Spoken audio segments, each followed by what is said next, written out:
So we've had our Vapor Hone Technologies machine for about a month and a half now. Right out of the box, the biggest thing we did was we couldn't wait to get it hooked up and fill it with water and abrasive and start figuring out, what kind of parts we could modify. It does amazing things. It's like a magic wand. It takes a 40-year-old rusty piece of junk and makes it look brand new. We found out that playing with the aggregate a little bit and the different types of abrasives and how you use the machine, really the process, determined how it came out the other end.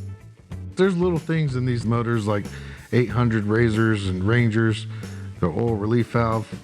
Like if that gets stuck, and it happens a lot, they'll just blow a motor. And that's another good thing about that Vapor Home machine.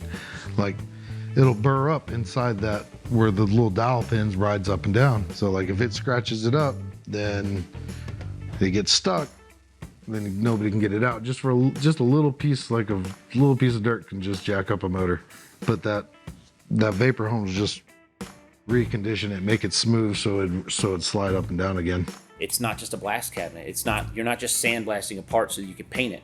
You're actually vapor blasting a part so that you can see where do you want to take it to the next level. Do you want to vapor blast it before you chrome it? Do you want to vapor blast it before you powder coat it? Do you want to vapor blast it and leave it raw? We honestly thought when we bought this machine, we were going to take this engine apart, we were going to vapor blast, the engine components, we were going to get a really neat finish out of it, and we didn't know where it would go from there. I didn't realize that people would actually call and send us parts from across the country wanting us to do this finish because it is so unique.